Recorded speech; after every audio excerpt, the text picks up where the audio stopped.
Welcome, everyone. Today, we're thrilled to dive into the world of Adam Wedd. He's a singer songwriter based in North London based artist whose music truly immerses you. Adam's latest single, Pedal to the Metal, which is pretty good, is captivating journey that blends rock driven energy with serene acoustic moments. Collaborating with Leo Abrahamson That's the one, yeah. and What Paul a lad. Tippler, Yeah. Adam has crafted a song that channels the carefree essence of a sun drenched road trip with friends. Without further ado, let's get to know Adam Webb and his creative process a bit more. Now, Adam, you just released three full EPs in the last year, and you played Uh-huh. hundreds of shows in 20 countries. I'd like to hear about that, including sold out performances at Dublin and Birmingham Academy and other theaters across the UK to house gigs in Germany, Belgium. I've been to Belgium because my father was born in Curacao. Oh Los wow. Angeles. My sister's in LA, and I've in Wow. Italy, and I've been to New York. So you've been all around the country. Wow. That explains you have this you hope you don't mind me saying, Chris, but you have this cool class about you, and Belgium food and Belgian people have this like class, and you kind of emanate some of that, I think. So yeah, if I could start by Well, saying that. yeah, I went to visit The Hague. Went to the Holland. We went to Belgium. We drove to Eindhoven, and then from there we took a few hours to drive to Paris, France. It was quite a trip. Wow. Yeah, Um, it's a great spot.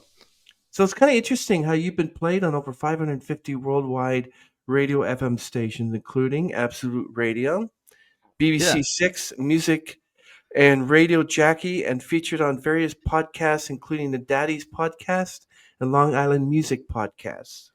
And now the On Stage podcast. Thank you for having Exactly. Now, me. Adam has had the privilege of opening up for various and very variety of artists, including We Three and Steve Carlson. Whoa! All you have to Yeah. do is open for Sting and Rush, You know what I mean? and It's a small side step, but it's achievable. so. Rush Good would be morning, cool. Adam. Welcome to the Good show. How are morning. you? Very well. Good morning to you over there. Thanks for having me, man. It's great. Yeah, it's good to be here. Got my tea. It's a fresh Monday morning here in London. It's a little bit frosty, but it's good to be alive. Yeah, actually, I've known so many artists from the UK on my podcast. I'm feeling pretty British right now. How are you? I'm you, fine. you, you have a great accent in that sense, and I've checked out some of your other shows on the podcast, and you have had some amazing artists on. So I feel very lucky to follow in their footsteps. Thank you. Thank you so much, sir. I really appreciate that, Adam. Of Um, course. can you go back to the beginning? What made you want to get into music? Like, what was your main force, power, and thought process? I'm going to do this. Yeah. Well, for me, I was about 7 years old, and two things happened. The first thing was I was really quiet, and I was the shy kid at class, and I realized, well, if you wrote a song, then people have to pay attention to you. So Mhm. that's what I started to do, and then I realized that I think the first thing that happened was I wrote this poem about my younger sisters, and it won an award at school, and I was like, wow, the power of art is great because I don't think my sisters were best pleased about this poem at the time, but now they're really proud of it. And but it was sort of it made me realize the power of art, and I remember writing it very vividly, looking myself in my bedroom, and it just sort of feeling a bit possessed, the pen to the page, and I think it was called something like "Every Day with Sisters is Manic." And I think we'd just got back from visiting my grandparents on the south coast, and those family car trips where like everyone's fighting or you're kind of picking on each other. It's like one of those ones, and I think the poem sort of came from that. But I just and just to say, I have a great relationship with my sisters now. We're wonderful, but this poem really kicked it off for me, and I was like, well, the power of art and music can do wonders for the person that creates it, and also other people can enjoy it too. So it's kind of been a long journey ever since then, I guess. Well, that's awesome to hear about that and good relationship with your family. And were they pretty well impressed that you got into music, or just was your parents going, "No, we want you to be a doctor. We want you to be a lawyer." So I come from a family of car mechanics on my mum's side and my dad's side. Both my Oh, granddads, both wow. my uncles, my dad, even my girlfriend now. She knows more about cars than I do. But I think it's been a gradual journey where at some point, I was a while ago. I think my dad said to me like, "Oh, I can see what you're doing now, and it's getting really good," and that means a lot to me because I heard that Sting, unfortunately, he had a conversation with his dad on his deathbed, and Oh, his dad was like, "I'm really proud of you, son," and he had never said that in his whole life. So I feel like I've kind of arrived in that sense. My family are very supportive, but I think when artists are first starting out, we don't know what we're doing ourselves, so it's hard for everyone else to take you seriously if you don't take yourself seriously, and it's a gradual progression for me. oh wow, that's amazing. So, who do you think were your biggest musical influences? Well, I think at the time I was really big into Michael Jackson and that Moonwalker movie, Slash, Guns N' Roses, and anything my parents would play, like from Phil Collins, Celine Dion. It was the first album I listened to when I was 8 years old, all the way through. And I remember being in the end of my parents' room with these big headphones on and just listening to "Because You Love Me" and that whole record. And so I did what anyone does after that and got in a heavy rock band, and and it's been a bit of a flirtation with the genres ever since then. Oh, that's disappointing. I thought you would have said like Beatles or Split Ends or No, I things like came a little late to the Beatles, that. but like I really really love them. But like yeah, I've kind of my music education is sort of dotting around all over the place. I think. Do you play cover songs, or should you basically just rather play your own music? So mostly play my own music, but I go where the money is because it's hard to pay the bills. So sometimes I play some pub or bar shows. I've actually just been booked for a show in Germany, Wow. and it's this guy's birthday, and he wants me to play mostly my originals. He sent me a very lovely email, and he was like, "I'm a really big fan of your music, but if you Mm. could just play a cover song for me, my favorite song, Walking in Memphis." I'm like, I could do that. It's a great song. So yeah, I don't like doing covers all the time because I think if it's a great version, I don't. It's a lot to live up to, you know. But if you're in a room and there's a crowd and everyone wants to sing along, I think it really kicks off. But yeah, I like dabbling in a bit of Frank Sinatra and doing a couple of my own versions of stuff. But for me, the real joy is writing something fresh.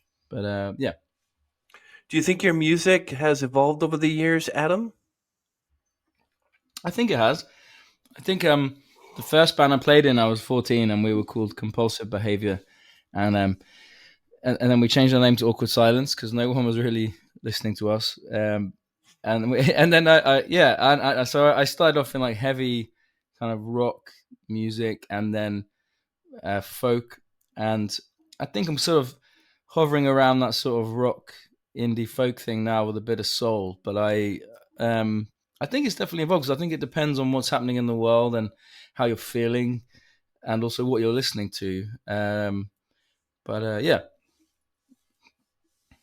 And do you enjoy like what sort of genres do you kind of cling towards? Like, would you consider rock and roll, jazz? How do you describe your music? I think it depends how I'm feeling. So if I'm feeling a little angry, I might write something a bit more rocky, or yeah, punky even. But if I'm feeling sad, I might go to the piano and write like a sad song. I have a song that's called I Thought It Would Be Different If We Were Friends, and it's a sad piano ballad that's reflective on a relationship that didn't work out, but you just wish you could be friends, which obviously 9 times out of 10 is not really doable. But then I have this other song called Fight or Flight, and it's a really loud, punky rock song about like being happy with the person you're with and taking on the world together. So I think there's room for everything. Would you consider that most of your music is from experience? For instance, like let's ask you about that song FOMO. Oh Um, yeah, where's that derived from? Like, where did you get that song from? Why FOMO, and what experience did you go yeah. through with that one? So I actually wrote that with a friend of mine who lives in Pittsburgh, and Oh wow. we kind of started writing together in the pandemic through WhatsApp, and I would work the night shift at a recording studio, and uh, in the morning the cleaners would come in about 5 a.m. So kind of your time right now, and they'd come in and I'd play them the songs that I've been writing, and my friend Melissa Rieger, who I wrote FOMO with, we were Mm. chatting about how it would be great to write a song about how everyone feels like they're missing out on, because we felt like we were, because the world was shutting down and people were sick. And so we wrote this song imagining what it might be like to get back out there again. And she wrote the lyrics and she sent them across to me, and then I did the rest. And it's kind of been a journey since then. I think it's going to end up on the album, actually. I think we're going to do a few tweaks and stuff, but it's been a really fun one live. And when I did some of the shows opening for We Three, who were these amazing band from America's Got Talent, but now they're Wow. completely selling out venues in their own right. And Hmm. their audience really got behind that song and sang with me. And that was when I was like, oh, this song's a keeper. Wow. Yeah. Do you prefer to collaborate or prefer to write on your own?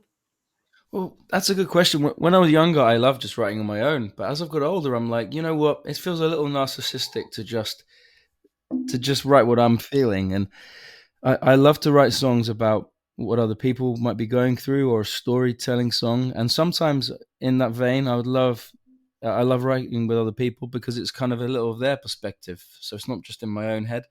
And I think that stops me from being a bit too stale. But I like the whole spectrum. Yeah. How do you stay inspired and motivated as an artist and not just suddenly, you know what, I give up and just throw your Yeah. guitar or decide to just go with the piano, get up and walk out?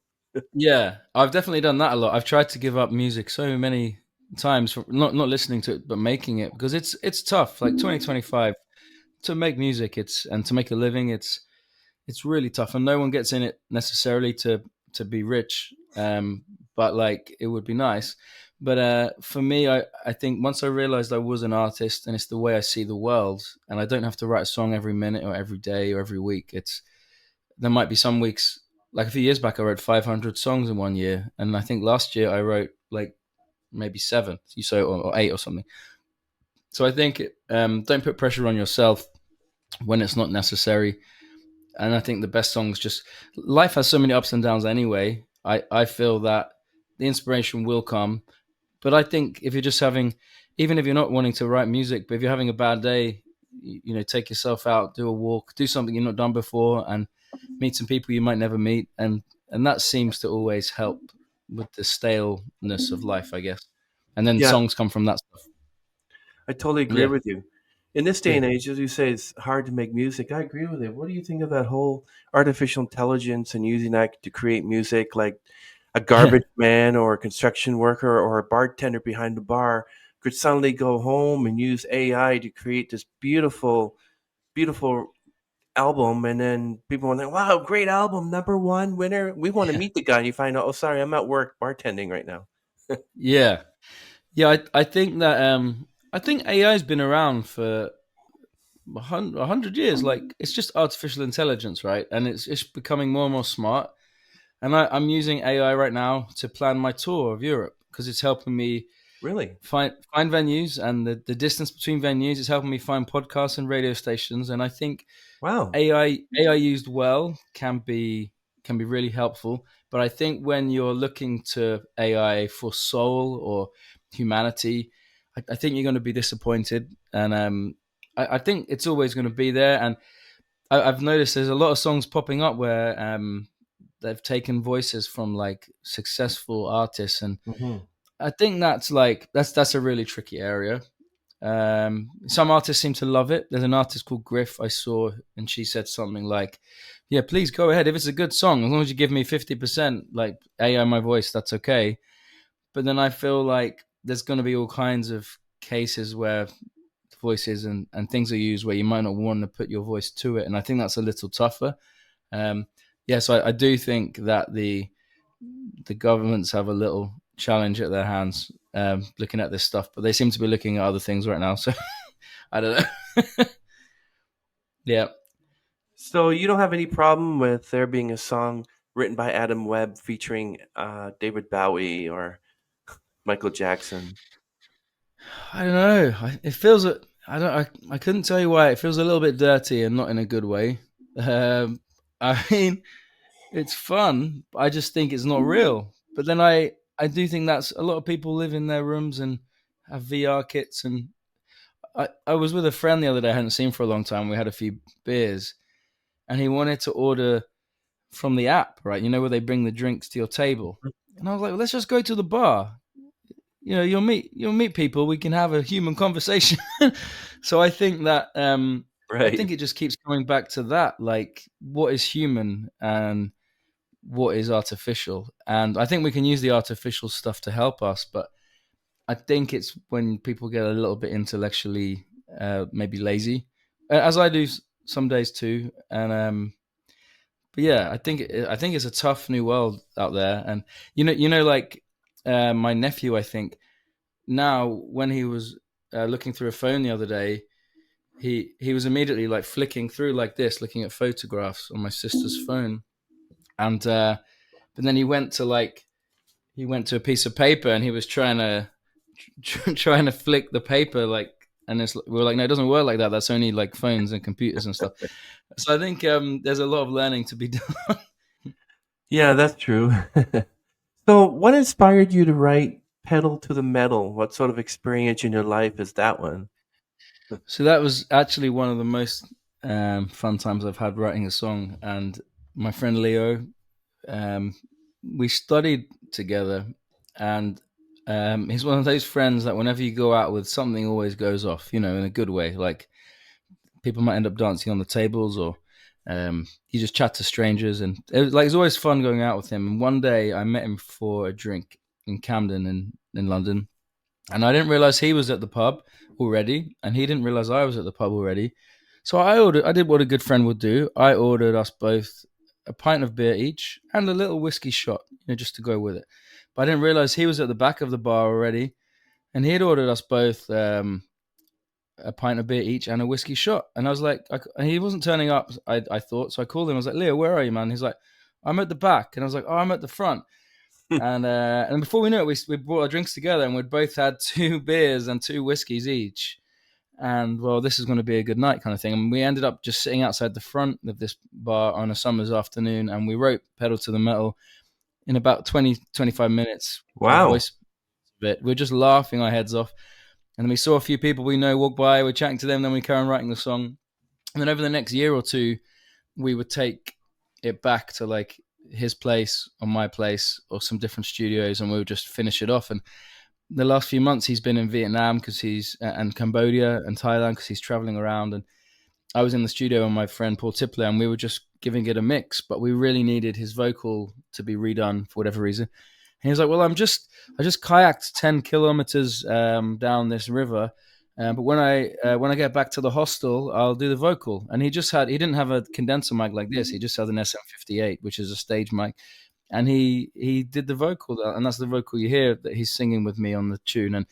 And it's a really fun song, and got a video coming out for it in a few weeks, and I'm really excited for it to be out in the world, because no matter where you stand in the world, like it's a tough time for everyone right now, and I think we shouldn't stop living. Every day it feels up for different reasons on both sides. Everyone's checking the news and talking politics, and I'm like, well, let's not forget to live in the process, because otherwise we're sucked into this political machine, and I think life's too short for that.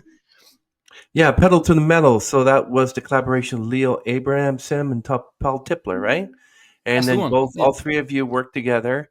And who came up with the lyrics and who came up with the melody and who decided that this is a song that, and then 25 minutes later, boom, it's done. So I actually need to listen back to the song, because I often don't normally write songs inebriated, but this was a rare occasion. But from what I remember, like we were just like humming the verses together, like all kinds of like silly lyrics, and just like really making each other laugh. And then we listened back to these voice memos, and then we sort of figured, oh, that's a good idea. That's a good idea. And but Leo predominantly did the chorus there, and I did the verses, and that's what you can hear on the thing. And he played the heavy guitars, and my friend Ken, he's actually in New Jersey. He put down some extra guitars for us because we needed to be beefed out, and he put a solo in it, which isn't in the version you've heard, but it's gonna come up with the video. And then my friend Alex Marchesoni, he's been drumming in the Green Day musical here in London, but he Wow. did the drums for it. and it just gives it that real lift. And it's kind of the verses feel a bit like a walk in the park, or you're laying on the beach, and then the chorus is like, no, let's put our foot down on the gas and let's go somewhere else and have a tailgate or something, as you guys say. So do you think that you'd want to write again with Leo and Paul as well, like another song, another few? Yeah, we've written a lot of songs together, and it'll be fun to put them out as well at some point. And he's an amazing artist in his own right. He's in a rock band, and there's yet to put anything out. But yeah, look out for him. He's a very talented guy. What do you think was the most challenging part of creating the single? Well, I think it's making sure that it's not too self-indulgent when you're creating it, because you are making music that other people will hear, but it's also thinking you're not just making it for them. You have to enjoy it yourself. Otherwise, there's no point. That's how I think anyway. What's your response to creative blocks? Like you just can't get that last line, or you just can't get that last. Is it "hoot" or "hoot"? Well, how do we do Yeah, it? What do we do? Like, what do you well, want us? How do that's you? why. Yeah, that's why co-writing's so fun, because if you have a block, if you want to finish something, just write it with someone else like that you trust. And I mean, I've written lots of songs with lots of people. Some I don't like, and some I do like, and some I don't trust, and some I do trust. But I just think ultimately, when you're partnering with anyone, even if you don't get on that well, Leo and I get on very well, but like if you don't, then you can still create something together. Like like people that are divorced with kids, like you still created something wonderful, but you might not get on very well. I'm going off on a little artistic tangent. Wow. How do you balance the rock-driven energy and acoustic sections in your music?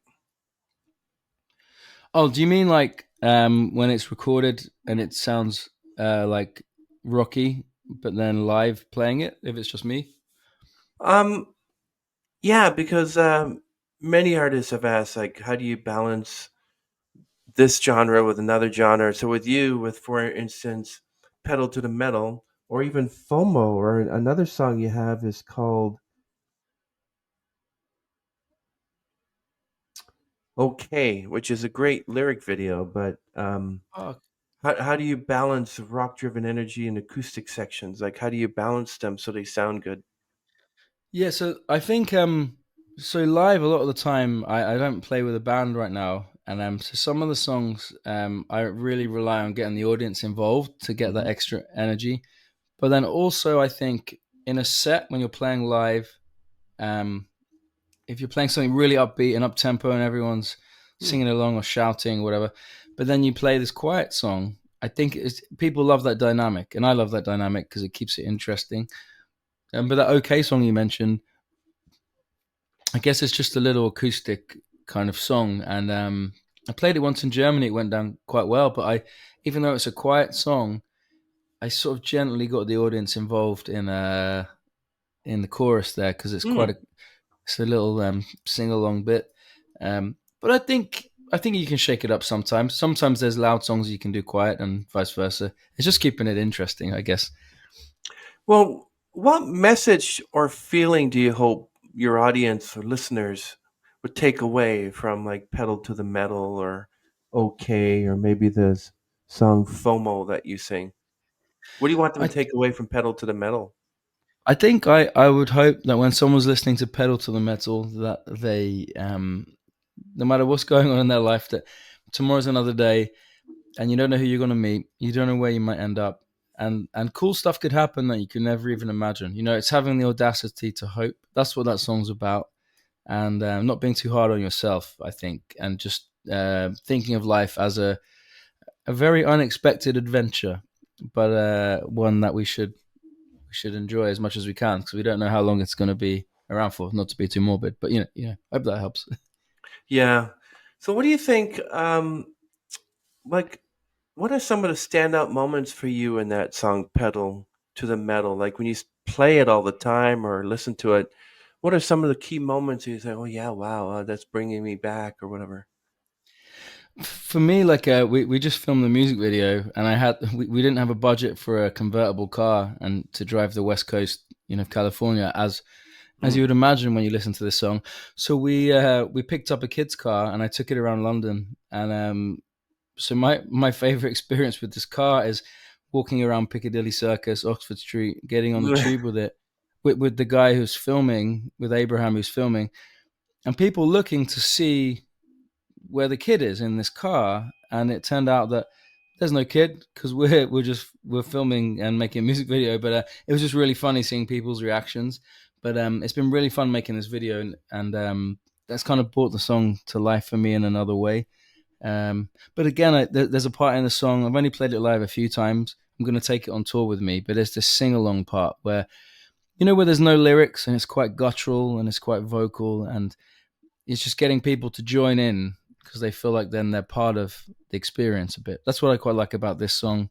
And yeah, and FOMO and OK, they all have that in common actually, which is this kind of guttural sing with me type thing. The one song I really like is "Homesick." Can you tell me Oh how wow. that song came about? And also, I loved your song.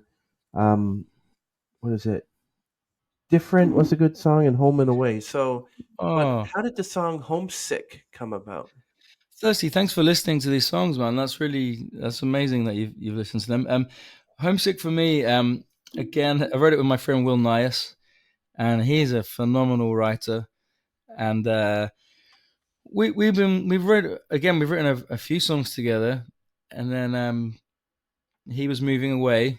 You can't make this stuff up, but he moved away to Bermuda to get married, and that's where he has been since. But Oh just before wow! he went, yeah, this is it's a funny story. Like it feels like a movie or something. And we know he's still around. People go to Bermuda, people get scared they don't come back, but he's going to come back. But we wrote this song together, and it was very much like it's such a beautiful co-writing experience for me because I was talking to him about how sad I get sometimes when I have to drop my kids home, because one time my daughter's every time I would drive my daughter home to her mum, her mum lives with her new husband, and this, that's the way it is, and and my daughter would start saying, "Daddy, I feel sick," and I was like, "Oh, maybe she's car sick." So we'd stop, and then we'd go again, and then I would think, "Well, let's maybe try and get the bus back or get the train back," and it turns out she was always feeling sick, and I don't want to talk about it too long because it'll get me a little sad. But I realized she was homesick because she was a little mixed up because her mum and dad aren't living together, and she felt a bit like, "But I'm leaving my dad to go to my mum, who I love as well," and she couldn't make sense of it. So I was telling my friend Will this, and he said, "You know what? I used to go to boarding school, and I used to watch my parents drive Wow! away through these big double windows, and they would drive away, and I'd feel homesick." And I was like, "Well, that's what we should write a song about." So we got the guitar out and we just started messing around with melodies and ideas and things that sound good. And we went for a walk for a couple of hours. That's the way I like to work. People often get surprised because the modern way of writing is to sit in front of a laptop or whatever in a studio. And I'm just like, let's get outside. Let's go have a coffee. Let's walk and talk. And once you get the idea, then you pick up the instrument. That's the way I love to work. And that's what we did with Homesick. And yeah, Will Nias, also an amazing writer, really good buddy of mine. And watch out for him in the future because when he gets back from Bermuda, I hope he's going to put some music out himself because he's a very talented man. Wow! You've gone through a lot, my friend, and all that with your daughter, and missing someone who's now currently in Bermuda. Like, how do you deal with your mental health, my friend? Yeah, well, it's up and down, I guess, for like most of us, right? I I like running and I like cooking and talking is good, therapy is good. Um, but yeah, it's definitely up and down. But like, you know what, you have to innovate and make changes sometimes, otherwise you don't survive. So like, it's just the way it is. And I love running. If I'm feeling a little low, I'll always take myself out to go for a run. But now no, not to overshare, but had a little back problem this last few weeks. I'm like, well, maybe I can't really run right now because it's bad for the back. So I'm gonna have to do some kind of yoga or Mm. something different. But I had to do something because otherwise I'm just gonna stay in a slump. So but yeah, I mean, I don't know what it's like where you are, but this time of year of London, it's dark, people are depressed, and it's not the best time of year for happiness and mental health. And But I think it's realizing that it's okay to have those ups and downs. You know. Well, here there's snow, and we have between -10, -15 degree weather. Wow. Sometimes it's -1, -2. I think this week it's supposed to be. Holy moly. Looks like it says 0, -4. So we're heading into some Oh, better weather. wow. That's better weather. -4. Bring it on. But Wow. Kim tells me that in her area there's usually snow there. Um, but basically, yeah, she keeps me apprised of the weather down there. But also, I have an app, and all I do is type in anywhere in the world, and it'll tell you what currently is, so I can go there too. Yeah. Um, I also have to deal with my mental health. We all have to do with our mental health in some way, right? Yeah, it's tough. Um, Yeah. it's sort of a difficult thing for many of us who end up not dealing with our mental health, and then they end up unaliving themselves, which is not a good thing. Yeah. So you, Yeah. but you got to get help. Um, Yeah. Yeah. but so, what role does London play in your music and creative process? It's a change when you're in California than it is when you're in London. Um, that's a good question. I think I take where I live for granted because, like all of us do, because we've always been here. Um, what helps me out is when I'm here. If I have friends that come from the US or from India or from Korea, wherever, like people come to visit, I often see my city through their eyes, and that's cool. But then also, yeah, California, I've written a few songs there with a friend of mine, and um, I don't know. I think wherever you are, it definitely does influence it. Like in California, it's a little more summery and carefree and palm trees, and that definitely. I don't know. I think people go to LA particularly to make it and to be successful. And the songs I've written there are definitely in that vein. I think, but um, yeah, I think where you are definitely seeps into what you're writing. 100%. I would have thought you mentioned that you had been to Nashville because mostly a lot of music artists come from Nashville, country artists, and all of them. Have you been to Nashville yet? I have. I spent my birthday there a few years back. Hmm. I played a show in Chicago and was playing one in Austin, and we met a few friends in Nashville, and we just played a bunch of open mics. It was really fun. I didn't get any cowboy boots. I really wish I did, but yeah, I love Nashville so much. I tried to get to the what's the Bluebird Cafe, but it was so busy. But recently I was in New York and I saw some Nashville artists do a singer-songwriter night in Bleecker Street in the Hmm. what's that place called? The not the Gaslight, no, the oh man, what's it called? The Bitter End, and that was fun. Oh, It was wow. like a little taste of like Nashville in New York, and yeah, I love Nashville very much. I could very much live there, but then I wonder whether I would just work all the time because there's so much to do. That's interesting. I know a promoter by the name of um, Caden Gordon, and he has a lot of artists under his belt. And when I started my podcast, I got to know him, and he's provided me some great artists.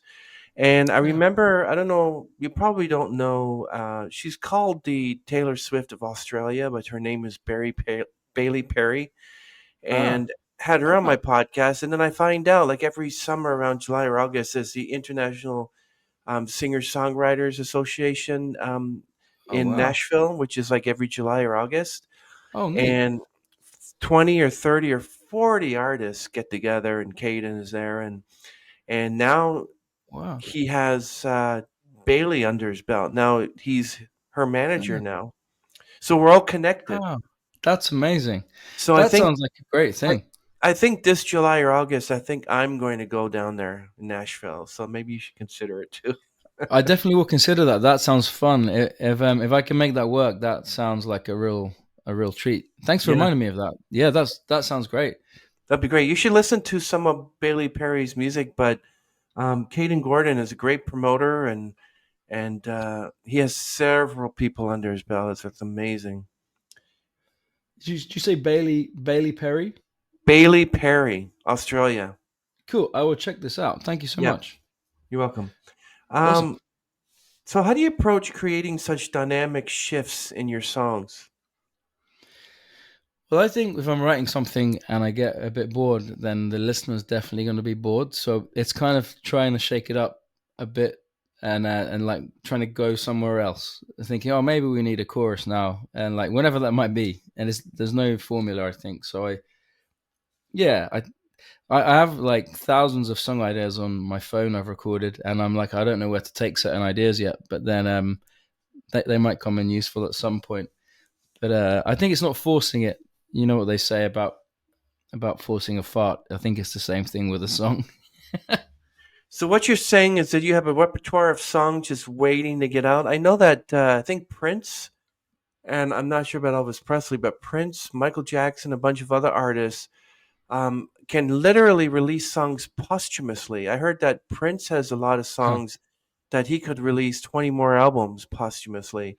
Is that Holy what you have? Do you wow! have a listing of songs that you have, I, or like 50, I 60 songs ready to go? well, I do have a lot of songs, but I think because I have not been blessed yet with their success, I'm still what I would say I'm in the market research phase of what I'm doing. So part of me doing these EPs, because I have hundreds of songs and I that I'm really happy with, but I'm not sure what people want and what people want to listen to or what the world might need. So I've put out these three EPs. I've got another one coming out in May, and the goal is to do my album for the end of this year.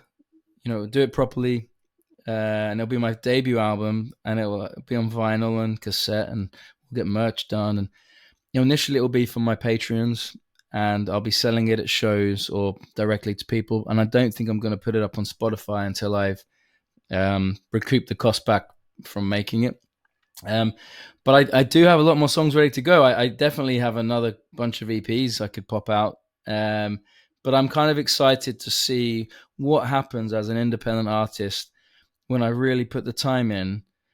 To make sure I get a live drummer instead of just a AI drummer, and to make sure that I really have the best songs ready to go. And from chatting to lovely people like yourself, it's helping me understand who I am as an artist, but also build my profile. And it's just been for a while. I used to get a little bit disheartened because I've been playing music for a long time, and there's people that have kind of come up the side of me, and now they're playing like stadiums and arenas, and I used to be a little depressed about that. And now I'm like, well, this is actually really fun. I just have a lot of time to work out who I am and what I want to do. And I haven't, but then the flip side of that is, well, I have to make the debut album really count. You know, it has to be good, even if it's not your genre.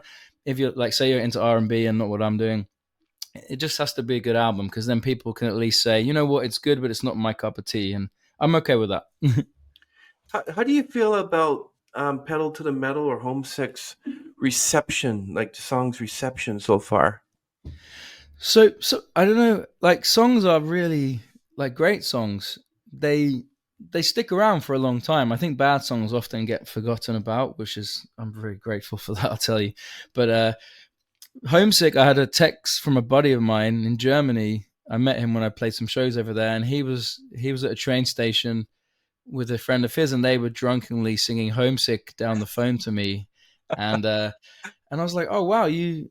And ever since then they're like, "Yeah, this song means so much to us." And um, you never really know the impact people have, especially in England, because people don't talk about feelings that much. We're getting a little better about it, um, but I think with songs like with Pedal to the Metal, receptions felt good, but it's still early days yet.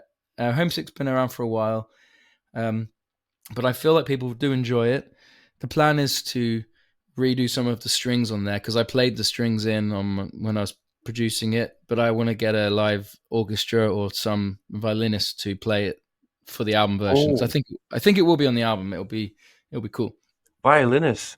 Wow. I've had a Mm. lot of violinists on the podcast, Have you? and it's kind of really interesting on how they perform and how they mention and how they like. I've seen some violinists that would have like they would just be using their fingers to strum, Oh um, yeah, and cellists as well. Some of them would yeah, have like they take the cellist and put it on their shoulder like this, and they play it like a violin. Some of yeah. them are pretty talented. How would you go about finding those violiners? Like how the So how would you So find violinists yeah, out there? well, the really good ones, um, you have to pay them a lot of money, so I can't afford that. Um, I've been lucky because I have played with some really amazing string players over the years. I did an EP once um with with John, a guy called John, who plays in a band called Nizloppy, and he plays double bass. And we did a song together called "Built to Shine," which is still out there. And then a friend of mine, Alex Priest, he's just moved to Australia. Actually, sadly, he was from London, but Mm. he's an amazing cello player. Mm. Um, but I think they're like gold. Yeah, and there's a friend of mine called Rebecca. She plays on FOMO. She plays cello, but I think they're big instruments. They're really expensive. Some of them cost as much as a house. So I feel like people that play those instruments deserve to be paid a good wage, and I can only afford to play shows, and I get paid. So unless there's like a really big budget for a show, or it's a charity thing or whatever, then mostly I don't play with them right now. But my goal is I would love to play with my ideal stage setup is a cello player and a violinist, because I think together it's just perfect. And that different song that you said earlier, the I thought it would be different if we're friends. There's a lady called Georgina Leach, and she actually played all of the strings on that. So it sounds like an orchestra, but she Mm. played the cello, the viola, the um, the violin, Wow. and yeah, it sounds pretty sweet. So I'm really lucky. But yeah, it's an expensive thing to have. But I do meet a lot of string players all the time, because I work in a studio here making tea for the orchestra, and uh, there's some of the best string players in the world that come through. But obviously, can't afford them. But they're wonderful souls. Yeah, some people are so talented. Some musicians, it's incredible. Some of the pianists I've seen Yeah, play that, play those keys on the piano like yeah, water, just so fast. You think that they sped up the film when they're yeah, playing the piano, but I'm talking about their hands going like 100 miles per hour out there like this, yeah, and it's incredible. I'm just looking at it saying, yeah. wow. They're Some like of them don't athletes. even, they don't even look at it. They just look up and like, amazing. Yeah, I wish I could play like that. I did learn a bit of trivia, a bit of pop trivia, which I'll share with you the other day. But you know the Beatles song "In My Life," you know Yeah. that tune. There's a solo in the middle that sounds like a harpsichord, and Mhm. it's so amazing, and it's played really fast, a little bit like Bach or Mozart or something. And I realized, I learned from someone that it's actually a piano playing the solo, but they sped it up on tape. So Oh, wow. you could argue that's AI from like the 60s, right? Because George Martin, who produced the Beatles, he innovated. There wasn't anyone that could play it that fast, so they sped up the piano. They played it Mm, slowly, and then sped it up. And wow. when you listen to it now, it sounds like you've got Handel or Mozart or Bach playing it, but it's just the piano sped up. And I just think that's a cool story, because you don't often think about technology being used in a way back then, because everyone's like, oh yeah, they just recorded in a room. It's like, no, there was a lot of wizardry magic that happened too. Wow, that's amazing. Yeah, it's just the magic that when you're just watching these the bands perform, it's amazing, and especially amazing when you have one member of the band that can play several instruments, Oh and yeah, that's good because if there's bands out there that they can't get a keyboard player, they can't get a guitar player, they can't get a drummer, they just call yeah, you because you know it, you know all of them, you know. yeah. Know some of them. Yeah, Yeah. yeah. Uh, yeah. What is your favorite part of performing live, Adam? How do you connect with the audiences? Um, I think it's the comedy that happens between the songs, and I don't necessarily consider myself a comedian, but I don't know whether it's nerves or this like stage persona that just comes out. But I'll start telling a story about a song, and then I'll say something accidentally funny, and then I'll say something on purpose funny, and I'm like, oh, this is fun. Like this is a different part of my character I didn't realize I had. So I love that aspect of it. I love the way that the songs that I've written, sometimes in my bedroom or wherever, they make people feel something. And sometimes someone might come up to you and be like, this lyric really spoke to me, or have a tear coming down their face, and that's really special to me, because I feel like, well, it's not just about me. It's not like a little narcissistic exercise of me writing a tune. It's about how I can connect with people's humanity and making them feel more at home in their skin, I guess. I guess that's the core reason of why I love doing what I do.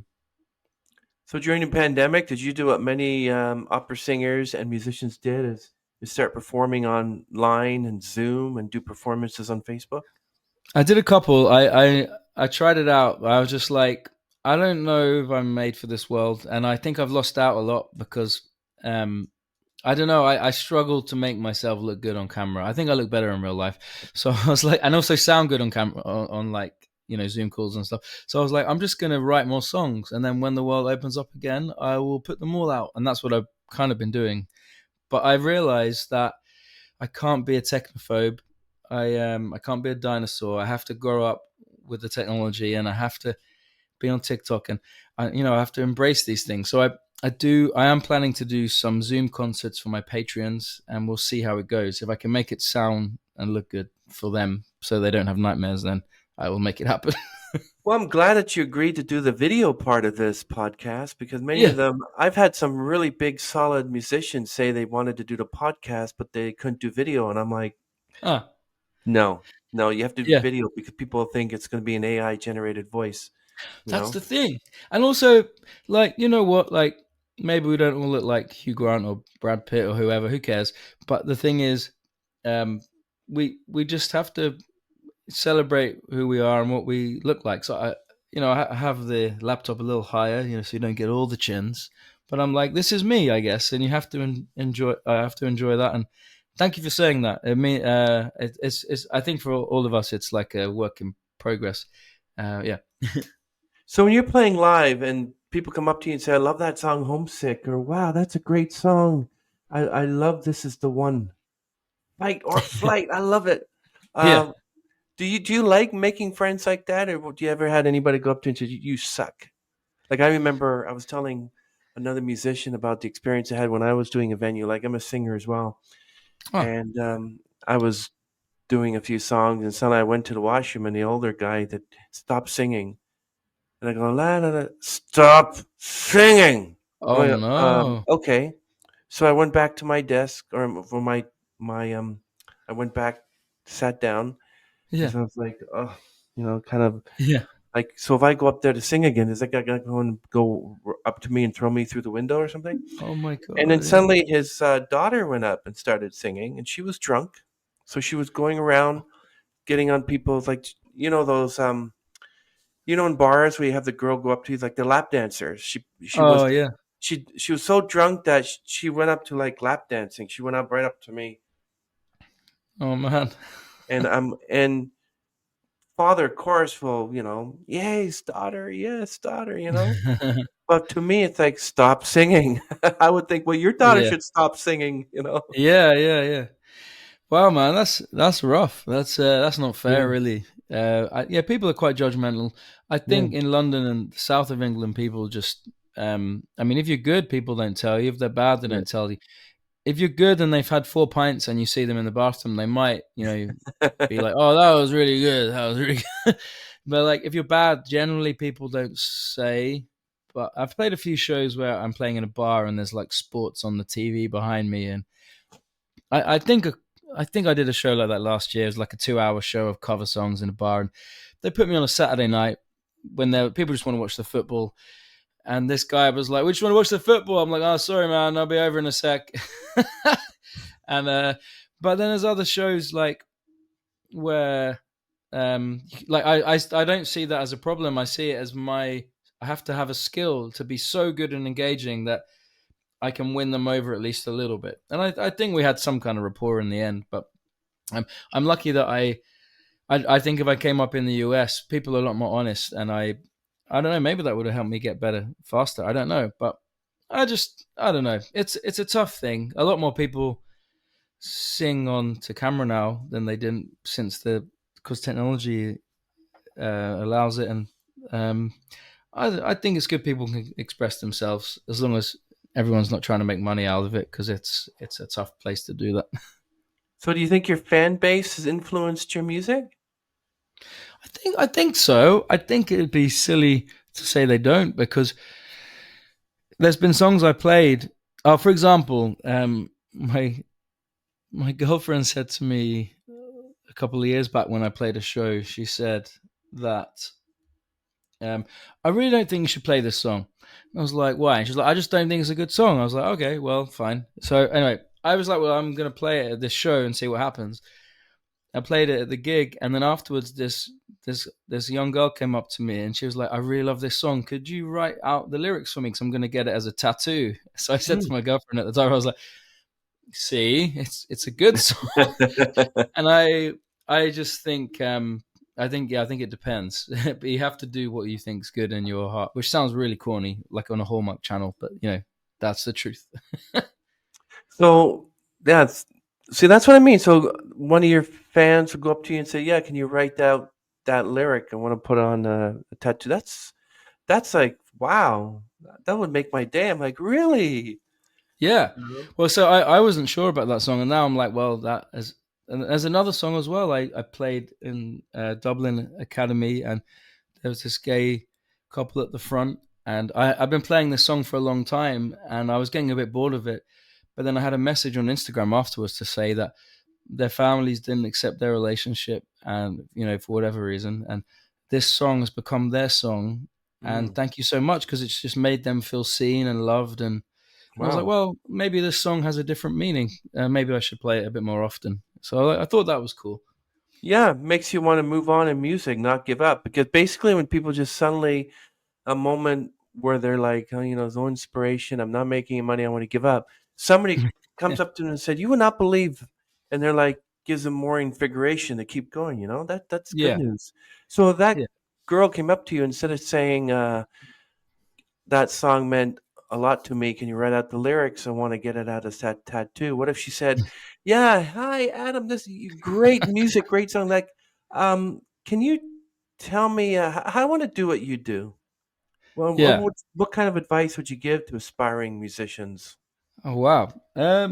Well, I think the, the first thing is to get out and play as much as you can. So if you're at school, then play in the school concert. Or, but if you're old enough to get out there and play open mics, find your local open mic and go and play it. Yeah, I think just explore it and do it, and don't be afraid to be rubbish. Because I think I was 16, I took myself off to play an open mic in London, and I had a mini disc recorder, which shows how old I am. And I got the sound desk guy to record me onto my mini disc player, and I remember listening back to it, and I was like, I thought I was a rock star on stage, but listening back, I was like, this is pretty crappy. But I'm still going now, and I'm like, well, if I didn't take that step, and I actually went to the other side of London to play somewhere where I didn't know anyone because I figured if I'm rubbish, then I don't want my family or my friends to see me. So, but I think if you're aspiring to write, then write something and play it to people, and then you can work out based on their reaction and also how you feel whether it's good or not, or whether you feel it's good enough to do again, or you want to write something better. Yeah. Wow, what a great interview, Adam. Really appreciate you being on the podcast. Everyone, everything will be linked down about Adam down in the show notes, including his music. And where can people find you on social media if they want to follow you? Yeah. So, well, I'm on Instagram, which is Adam Wedd. I'm on Bandcamp. It's just Adam Wedd. Patreon, YouTube, Facebook. They're the main. They're the main ones. It's just that Adam Wedd, and it's WEDD for Delta is my surname. Wedd like wedding, but without the ing. And yeah, I'm hoping to come and play in the US again at some point. Just need to sort out all the old visa shizzle. But like, it's been such an honor chatting to you, Chris. Thank you for having me on. Honestly, I really appreciate it.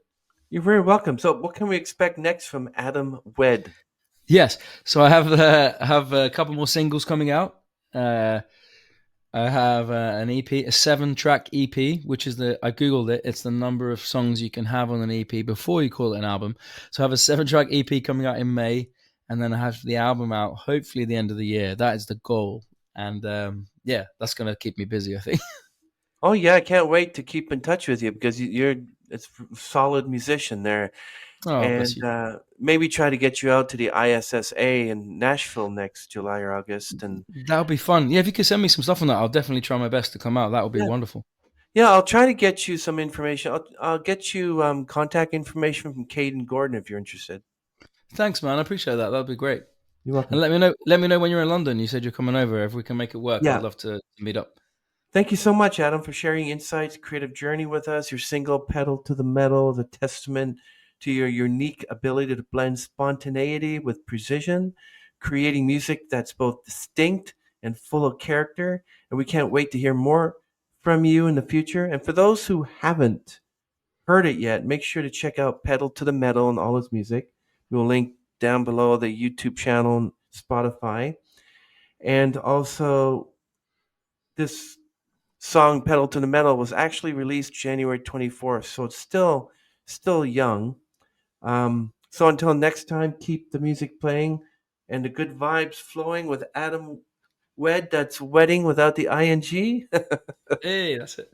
Thank you, my friend. Any last words from you, Mr. Wedd? I just think we have strong hat game between us. We look cool. Yeah, I tip my hat to you, sir. Yeah, but what's going to happen is that when I eventually get my earphones, like everyone, you ever seen podcasts, big headphones? Oh yeah, yeah, It won't fit over. It'll be like pushing my hat, so I might get that's true. something like with yours, maybe like a baseball hat that Yeah, might work, or or you no could hat at wear it at the all. back. You could wear it at the back, maybe Yeah, like a bit like this or something. Like maybe and be like yeah, a cool something like like that. Yeah. Oh, so DJ you have something like headphones right there. yeah, yeah. I've got this little like stage earpiece in right now, but yeah, it's cool. Cool. I look forward to seeing the new hats, the hat Yeah. development. Any last words, Adam? No man, I have a good day. Thanks for getting up so early and chatting to me. And yeah, we'll hang out. We'll catch up soon. Yes. Thank you very much. Okay, everyone, we're going to end this Thanks, stream. Chris. Call me anytime you want. I'll be here waiting for you to call. Day or night. When you're feeling low and you got nowhere to go, and you're so depressed that you wanna give up, please don't. You don't. SpaceX flying up to space, so please pick up the phone.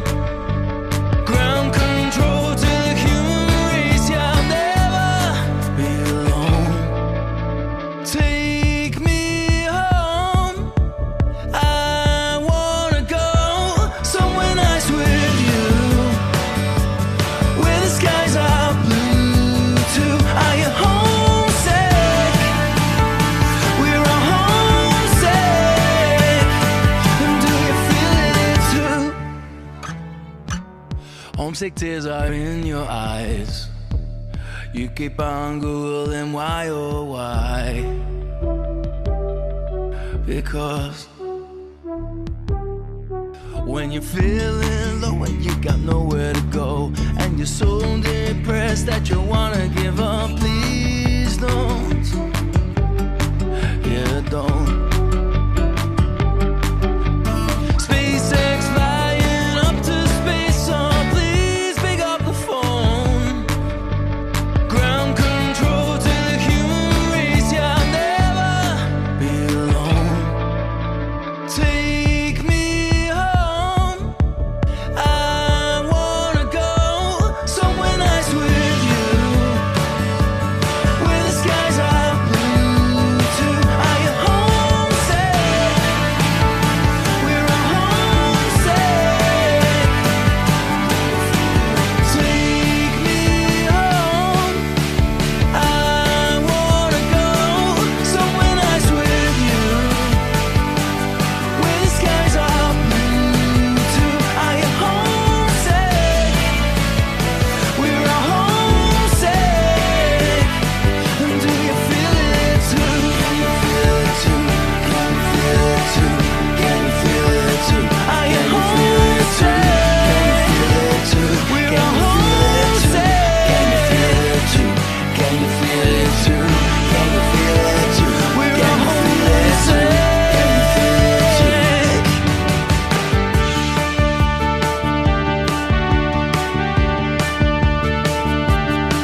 Thank